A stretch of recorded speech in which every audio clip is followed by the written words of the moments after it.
This segment is sponsored by Sheppard Pratt. Well, Sheppard Pratt Hospital has been a staple of care for the Baltimore region for more than 150 years. Now, their mission remains largely the same: to improve the quality of life of individuals and families by compassionately serving their mental health, addiction, and special education needs. So joining us to talk about how children have been affected by the pandemic and what Sheppard Pratt is doing is Carrie Etheridge. All right, Carrie, so are children experiencing greater anxiety and stress with the transition back to school following the last year? Absolutely. I mean, if you think about it, children struggle with change in general.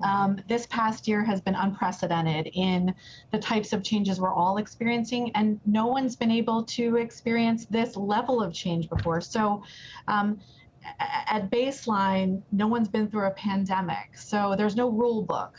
And in general, the best thing we can do as parents right now is really just validate the children's feelings of stress and anxiety. All right, so what can parents do to help ease that stress and anxiety that their kids might be experiencing?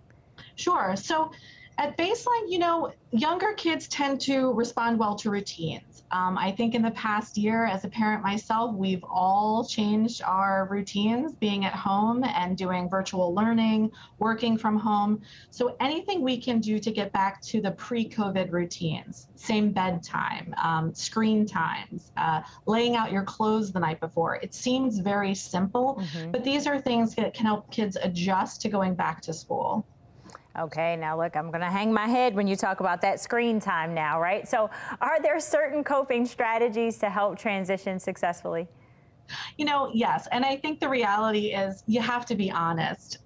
We've all let go of our old rules pre-COVID, right? And so I think it's maybe holding on to some of those new things. I know in my house, the screen time has definitely changed. And it's kind of incorporating some of those new routines into the old ones. I think we just have to be really flexible.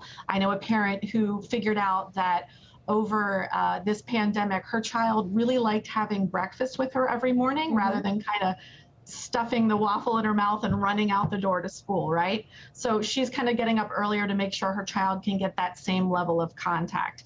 And I think it's really about, most kids struggle with the intensity of the change and how much change. So anything you can do to kind of incorporate the two, I think will really help kids adjust to all these new routines.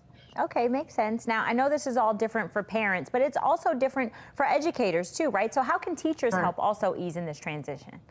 So I think with the younger kids, if teachers can be really transparent with the changes happening in the classroom, right? If there are plastic partitions, if schedules have changed for cleanings, or the desks and the tables are farther apart, I think it's really being upfront with them about what those changes are.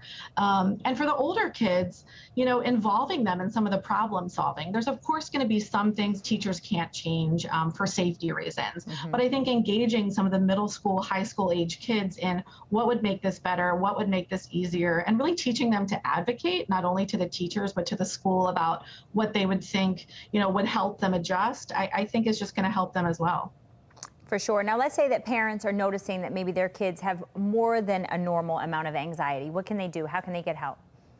So every parent knows their child best, right? So I really think starting with, most schools have counselors, social workers, and professional roles. A lot of kids are comfortable talking to someone in the school system. Of course, if you want something more long-term, for example, you're worried about the summer break and not having access to that person, I know we here at Sheppard have a walk-in clinic that has both virtual appointments and in-person appointments in order to get an assessment to find out what level of care, an outpatient therapist to higher levels of care like day hospital programming and things of that nature. Okay, it all makes so much sense. The information available there on the bottom of our screen. Carrie, thank you so much for joining us today. Absolutely, it was a pleasure.